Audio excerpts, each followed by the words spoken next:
প্রিয় অষ্টম শ্রেণীর ছাত্রছাত্রীরা, আজকে আমি তোমাদের সাথে আলোচনা করব তোমাদের ইতিহাস বিষয়ের রায় ও মার্টিন প্রশ্নবিচিত্রা 2025-এর তৃতীয় পর্যায়ে মূল্যায়নের প্রথম স্কুল বীরভূম জেলা স্কুলটা আলোচনা করছি। তোমরা ভালো করে দেখে নাও, সমস্ত প্রশ্নগুলোই আলোচনা করা হবে।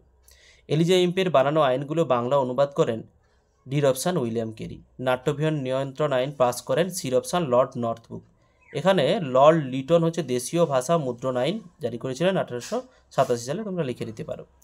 Property and un-British rule in India বইটির লেখক এর অপশান দাদাভাই নৌরোজি। জাতীয় মেলার পরিবর্তনকালে নাম হয় বীর অপশান হিন্দু মেলা। জাতীয় শিক্ষা পরিষদ গড়ে ওঠে সির অপশান 1906 সালে। ভারতে গান্ধীজির প্রথম অহিংস সত্যাগ্রহ আন্দোলন হলো চম্পারণ সত্যাগ্রহ। ও চেঞ্জার দলের নেতা ছিলেন সির অপশান চিত্তরঞ্জন দাস। জাতীয় কংগ্রেসের দল পূর্ণ স্বাধীনতার দাবি তোলেন এর অপশান লাহোর অধিবেশনে। তিনটি গোলটেবিল অধিবেশনে যোগদান করেছিলেন এর option Ambedkar. Indian Republican army গড়ে তোলেন এর অপশান মাস্টারদা সূর্য সেন। ত্রিপুরী কংগ্রেসের সভাপতি নির্বাচন হন যে ডির অপশান সুভাষচন্দ্র বসু। এর অপোজিট ছিল যে ত্রিপুরী কংগ্রেস সুভাষচন্দ্র বসুর প্রতিদ্বন্দ্বী ছিলেন পট্টবী সীতারামাইয়া। তোমরা গান্ধীজির মনোনীত প্রার্থী, সেটা তোমরা জেনে রাখতে পারো। ভারতে ইংরেজি ভাষাকে সরকারি ভাষা হিসেবে স্বীকৃতি দেওয়া হয় 1835 সালে। পাকিস্তান কথাটির প্রথম উপস্থাপন করেন সির অপশান চৌধুরী রহমত আলী। ভারতীয় সংবিধানের মূল রূপকার ছিলেন doctor B R. Ambedkar, doctor Bhimrao Ramji Ambedkar. দুয়ের দাগের প্রশ্ন, এক কথায় উত্তর দাও। ভারতের বিপ্লববাদের জনক বলা হয় বিনয় দামোদর সাভারকরকে, তোমরা লিখে নাও। রশিদ আলী দিবস কবে পালিত হয়? 12ই ফেব্রুয়ারি। মুসলিম লীগ কে প্রতিষ্ঠা করেন? যে নবাব সালিমুল্লাহ। ভারতের সংবিধান কবে গৃহীত হয়? 1949 খ্রিস্টাব্দের 26শে নভেম্বর। নর্মদা বাঁচাও আন্দোলনের নেত্রী কে ছিলেন? মেধা পাটেকর। সিঙ্গুর আন্দোলনের প্রথম শহীদ তাপসী মালিক। স্তম্ভ মেলাও চিত্তরঞ্জন দাস স্বরাজ দল। বিনয় বাদল দীনেশ অলিন্দ যুদ্ধ। রামপ্রসাদ বিসমিল্লাহ কাকরি ষড়যন্ত্র মামলা। লক্ষ্মী সাওগাল ঝাঁসি রানী ব্রিগেড। শূন্যস্থান পূরণ করো। ড্যাশকে সীমান্ত গান্ধী বলা হয়? খান আব্দুল গফ্ফর খানকে। তাম্রলিপ্ত জাতীয় সরকারের সর্বাধিনায়ক ছিলেন সতীশচন্দ্র সামন্ত। লোকসভার সভাপতিত্ব করেন স্পিকার। ঠিক ভুল। নবজোয়ান ভারত সভা তৈরি করেন ভগৎ সিং। ঠিক। সাম্প্রদায়িক বাঁটোয়ারা ঘোষণা করেন ব্রিটিশ প্রধানমন্ত্রী রামসে ম্যাকডোনাল্ড। ঠিক। অ্যাপিকো আন্দোলনের নেতা ছিলেন পাণ্ডুরঙ্গ যে হেডগে। ঠিক। তিনের দাগের পূর্ণমার্ক হচ্ছে 2। জাতীয় কংগ্রেসের নরমপন্থী চরমপন্থী নেতার মতদর্শের পার্থক্য লেখ। সহায়িকার 210 পৃষ্ঠার 38 দাগের প্রশ্নটা তোমাদের দেখাচ্ছি, দেখো। এই যে এইখান থেকে এতটা অবধি তোমাদের লিখলে হবে। খিলাফত আন্দোলন কাকে বলে? সহায়িকা 283 পৃষ্ঠার 5 দাগের প্রশ্নটা দেখাচ্ছি, দেখো। এইখান থেকে লিখে পরের পৃষ্ঠা এই অবধি তোমাদের লিখতে হবে। হোম রুল আন্দোলন বলতে কি বোঝো? তোমরা এটা টেক্সট বইয়ের 116 পৃষ্ঠায় দেখাচ্ছি, তোমরা দেখে নাও। এই যে এইখান থেকে লিখবে, এইখান থেকে এতটা অবধি লিখলে হবে। রাজাজি সূত্র কি? সহায়িকার 288 পৃষ্ঠা 27 দাগের প্রশ্নটা দেখাচ্ছি, দেখো। এই যে এইখান থেকে লিখে পাশের পৃষ্ঠা এই অবধি তোমাদের লিখতে হবে। মাস্টারদা সূর্য সেন কেন স্মরণীয়? সহায়িকার 241 পৃষ্ঠা 26 দাগের প্রশ্নটা এইখান থেকে লিখে পরের পৃষ্ঠার এই অবধি লিখলেই হবে। ধর্মনিরপেক্ষ বলতে কি বোঝো? সহায়িকা 319 পৃষ্ঠার 12 দাগের প্রশ্নটা এইখান থেকে এতটা অবধি তোমাদের লিখতে। সংবিধান অনুযায়ী ভারতীয় নাগরিকদের যে কোনো দুটি মৌলিক অধিকার বিশ্লেষণ হল। সহায়িকার 324 পৃষ্ঠার 35 দাগের প্রশ্নটা এইখান থেকে লিখে এই অবধি তোমাদের লিখতে হবে।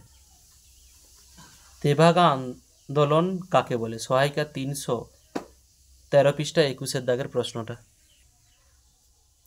এইখান থেকে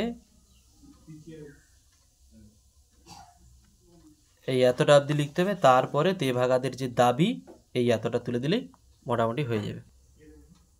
টিকা লেখো 1813 খ্রিস্টাব্দে চার্টার অ্যাক্ট। সহায়িকা 84 পৃষ্ঠা পৃষ্ঠার 51 দাগের প্রশ্নটা এইখান থেকে এতটা অবধি তোমাদের লিখতে হবে। ব্রহ্ম সমাজ ও ব্রহ্ম আন্দোলনের বিভাজন কেন ঘটে? সহায়িকার 165 পৃষ্ঠা 33 দাগের প্রশ্নটা এইখান থেকে এতটা অবধি তোমাদের লিখতে হবে। 4 দাগের পূর্ণমার্ক হচ্ছে 3। ইলবার্ট বিল আন্দোলন কাকে বলে? সহায়িকা 205 পৃষ্ঠা 9 দাগের রায়মাটির নতুন সহায়িকা থেকে তোমাদের দেখাচ্ছি, তোমরা দেখো। এইখান থেকে এতটা অবধি তোমাদের লিখতে হবে। অথবা সুরাট বিচ্ছেদ কি? সহায়িকার 194 পৃষ্ঠার 15 দাগের প্রশ্নটা দেখাচ্ছি, তোমরা দেখো। এইখান থেকে লিখতে হবে, এইখান থেকে লিখে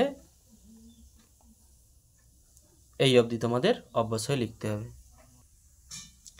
তুমি কি গান্ধীজি স্বরাজ ভাবনাকে সমর্থন করো? তার উত্তরে সাপেক্ষে যুক্তি দাও। সহায়িকার 250 পৃষ্ঠা 3 দাগের প্রশ্নটা দেখাচ্ছি, দেখো। এইখান থেকে লিখতে হবে, লিখে এই অবধি তোমাদের অবশ্যই লিখতে হবে। অথবা চৌরি চৌরার ঘটনা কি? সহায়িকা 252 পৃষ্ঠা 18 দাগের প্রশ্নটা এইখান থেকে লিখতে হবে, লিখে পাশের পৃষ্ঠার এই অবধি তোমাদের অবশ্যই লিখতে হবে। লাহোর প্রস্তাব কি? সহায়িকার 287 পৃষ্ঠা 23 দাগের প্রশ্নটা দেখাচ্ছি, দেখো। এইখান থেকে লিখে তোমরা এই অবধি তোমাদের অবশ্যই কি লিখতে হবে লাহোর প্রস্তাব। অথবা কিভাবে পাকিস্তান কথাটির উৎপত্তি হয়? 287 পৃষ্ঠা 23 দাগের প্রশ্ন, সেম প্রশ্ন, একইটা দেখে নেবে। পরের প্রশ্ন চলে যাচ্ছি। প্রো চেঞ্জার ও নো চেঞ্জার কাদের বলে? এটা সহায়িকার 210 পৃষ্ঠায় 38 দাগের প্রশ্নটা দেখাচ্ছি, দেখ। প্রো চেঞ্জার এবং নো চেঞ্জার বলতে নরমপন্থী চরমপন্থী, এটা লিখলেই হবে, ঠিক আছে। নরমপন্থী চরমপন্থী কয়েকজন নেতার নাম লিখে দেবে এর সাথে, কোনো অসুবিধা হবে না। অথবা নেহেরু রিপোর্ট কি? সহায়িকা 255 পৃষ্ঠা 33 দাগের প্রশ্ন দেখাচ্ছি, এইখান থেকে এতটা অবধি তোমাদের লিখতে। ভারতের রাষ্ট্রপতি পদের যোগ্যতা কি? সহায়িকার 320 পৃষ্ঠা 16 দাগের প্রশ্নটা দেখাচ্ছি, এইখান থেকে লিখতে হবে, লিখে এই পাশে এই অবধি তোমাদের লিখতে হবে। অথবা ভারতের পঞ্চায়েত ব্যবস্থার কয়টি স্তর ও কি কি? সহায়িকা 321 পৃষ্ঠার 23 দাগের প্রশ্নটা দেখাচ্ছি, তোমরা দেখো। এই যে এইখান থেকে এতটা অবধি তোমাদের লিখতে হবে।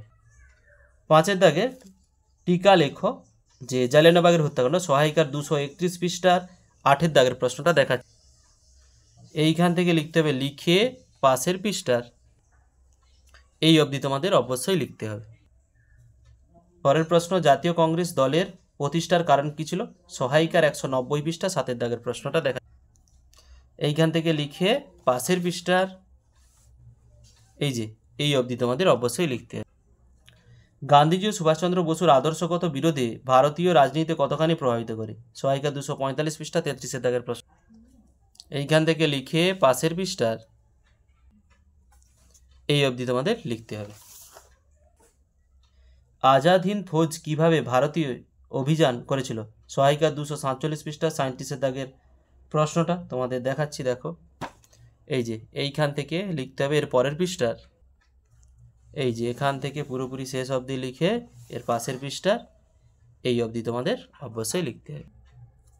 1946 খ্রিস্টাব্দে নৌবিদ্রোহের কারণ ও গুরুত্ব লেখো। সহায়িকা 248 পৃষ্ঠার 38 দাগের প্রশ্ন, এইখান থেকে লিখতে হবে, লিখে এই অবধি পাশের পৃষ্ঠার এই অবধি তোমাদের লিখতে হবে। স্বামী বিবেকানন্দ স্মরণীয় কেন? সহায়িকার 147 পৃষ্ঠার 11 দাগের প্রশ্নটা দেখাচ্ছি, দেখ। এইখান থেকে পুরোপুরি এই অবধি তোমাদের লিখতে হবে। ভিডিওটি শেষ অবধি দেখার জন্য অতীতের ইতিহাস চ্যানেলের পক্ষ থেকে সবাইকে অসংখ্য ধন্যবাদ। ফিরে আসছি পরের ব্লগ নিয়ে।